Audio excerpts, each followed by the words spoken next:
Ustadz, bagaimana hukum pakai tas dompet yang terbuat dari kulit ular? Macam tak ada aja cerita lain.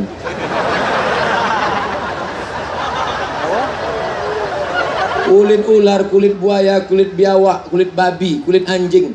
Beda antara yang keras najisnya anjing babi tak bisa sama sekali. Sedangkan kulit sapi, kulit itik tak bisa.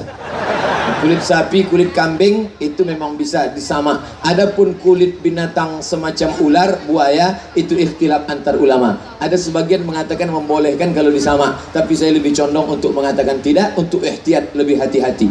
Maka lebih banyak lagi. Berapa harga tas kulit buaya? Oh mahal, bisa 10 juta. Sementara tas yang biasa 2 juta. Pakai yang 2 juta, yang 8 juta sedekahkan ke fakir miskin. Betul? Ini untuk gaya-gaya aja. Cantik kulitnya. Iya, buaya nih. Siapa yang nangkap saya? Pak, saya adalah seorang pemudi. Kelihatan dari tulisannya rapi. Yang melakukan dosa dan zina secara sadar. Kenapa kau berzina? Apakah jika bertobat dosa-dosa saya diampuni Allah? Innallaha la yaghfiru ayyushraka bihi wa yaghfiru ma duna dzalika liman yasha. Allah tak mengampuni dosa syirik, tapi dosa selain itu Allah mengampuni engkau, maka kau mandi tobat. Bagaimana cara mandi tobat? Ada sungai di situ, nyemplung bagus. Aku niat mandi tobat. Mandi tobat itu mata mandi wajib basah semuanya. Mana yang duluan basah Pak Ustaz? Terserah. Kalau kebetulan salto, kepala duluan.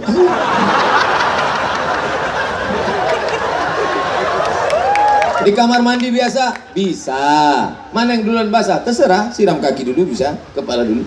Setelah basah kau berwudu, habis itu kau sholat sunat taubat. Usolli sunnat taubat raka'ataini lillahi ta'ala. Allahu akbar. Ayatnya terserah. Kul sah. Setelah itu salam, kau pun istighfar. Astaghfirullah Rabbal baraya, astaghfirullah minal khataya, ilahi lastu lil firdausi ahla. Aku tak layak masuk dalam surgamu ya Allah. Wala aqwa 'ala naril jahimi, tapi aku pun rasanya tak kuat masuk neraka-Mu ya Allah. Kau mau masuk surga? Tak layak ya Allah. Kalau gitu kau masukkan neraka, aku tak kuat ya Allah. Jadi kau mau kemana? Tak jelas kau ini.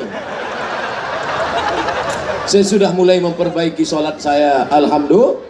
Namun saya belum melakukan sholat. Namun saya belum melakukan sholat taubat. Sholat taubat itu sunat, saudaraku. Apakah Bapak bersedia mengimami kami sholat taubat? Oh bahaya nih.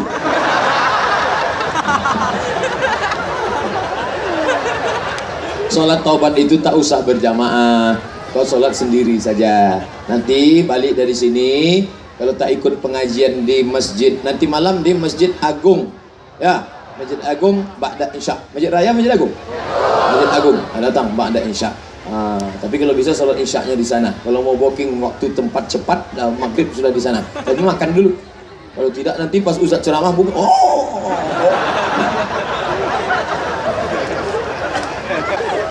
Pak Ustadz, apa hukumnya istri lebih suka tinggal di rumah orang tuanya? Ini MOU dari awal tak jelas. Adinda, makanya kalian jangan pacaran. Pacaran itu semuanya bohong, bullshit.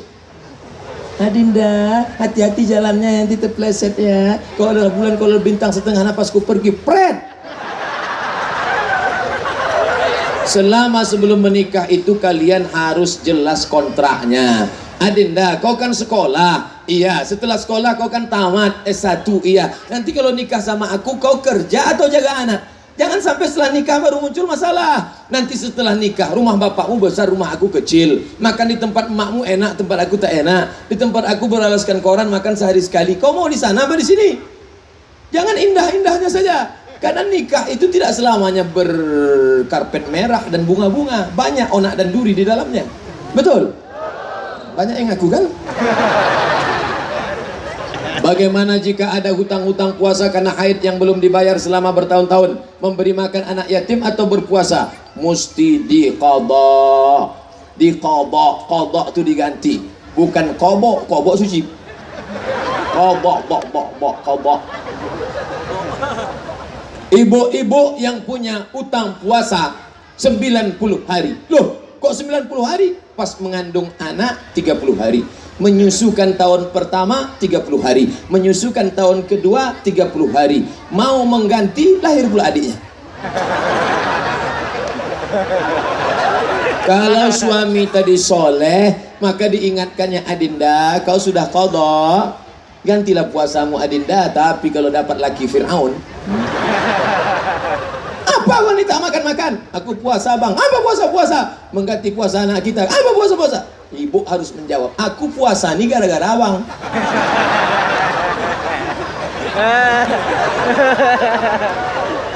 Maka mesti diganti. Cara menggantinya gimana Pak Ustadz? 1 bulan puasa 8 hari, 10 bulan berarti sudah lunas 80 hari. Senin, Kamis, Senin, Kamis, Senin, Kamis, Senin, Kamis.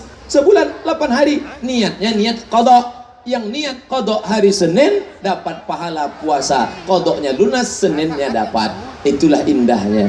Oh, tak enak jadi perempuan nih Pak Ustadz ya. Indah jadi perempuan. Tapak kaki di bawah sorga, di bawah tapak kaki ibu. Belum pernah saya baca sorga di bawah tapak kaki Ustadz, belum ada.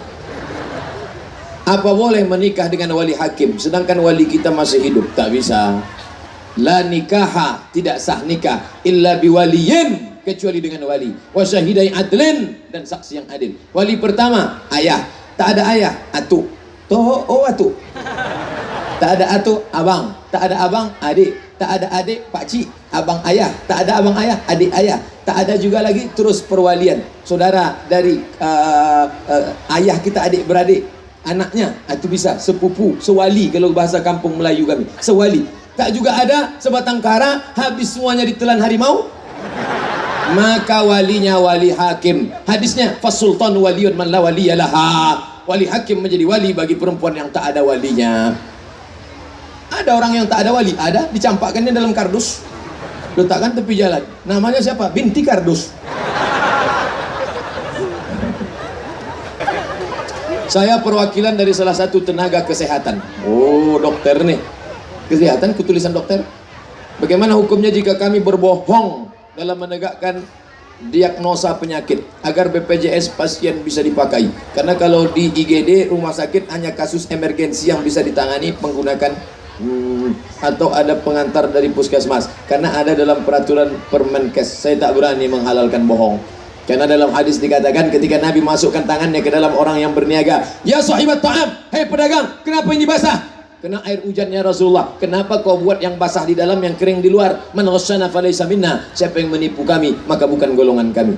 Tanya ke ustaz lain, mana tahu dia ada dalil lain. Kalau saya itulah dalilnya. Apa hukumnya orang tua yang suka membeda-bedakan anak, lebih berpihak kepada anak laki-lakinya, padahal anak laki-lakinya selalu menipu orang tuanya? Ittaqullah, takutlah kamu kepada Allah. Wa'dilu baina auladikum, bersikap adillah kalian kepada anak-anak kalian. Walaupun kepada anak kandung, kalau tak adil akan mewarisi kecemburuan. Abangnya sekolahkan sampai S3, adiknya es cendol pun tak dapat. Ustadz, apa hukumnya seorang istri masih chatting sama mantan?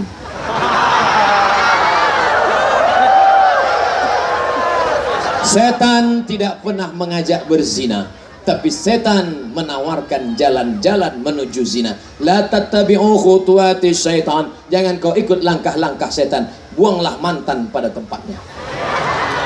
Jangan lagi buka HP sekarang, cari nomor dia, delete. Buka FB sekarang, cari nama dia, akhiri, blokir, jangan lagi ada. Oh, jangan sampai ada. Enggak ada hati Pak Ustadz, cuman silaturahim aja. Jangan. Mungkin kau tak apa-apa, tapi istrimu sudah hancur berkeping dia meneng. Macam tahu aja Ustadz. Apa hukumnya menjadi wartawan yang notabene-nya kami harus meliput setiap peristiwa asusila, kriminal, bahkan yang sifatnya aib? Bagaimana itu Pak Ustadz?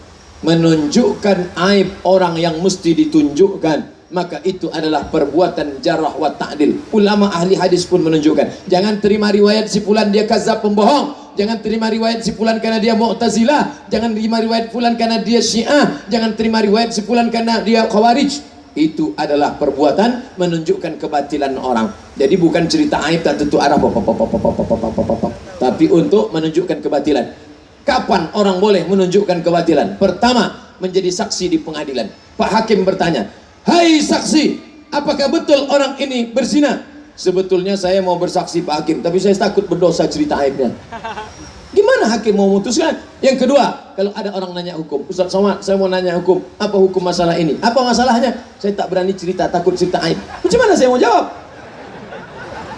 Begitu juga untuk menunjukkan orang yang batil. Saudara-saudara kita wartawan, kalian punya peran yang luar biasa. Yahudi menguasai pers, makanya bisa menguasai dunia. Reuters, kantor berita dunia. Reuters tapi sudah tamat pesantren kok malah kelakuannya lebih dari anak tak punya agama. Saya pula yang kena tembak nampaknya. Lebih dari anak tak punya agama, perilakunya narkoba, main perempuan, ini kasus. Karena kami dulu masuk pesantren, ada juga yang macam kuda lepas kandang. Tapi sejahat-jahatnya anak pesantren, dia lari-lari, tahu dia jalan balik kemana.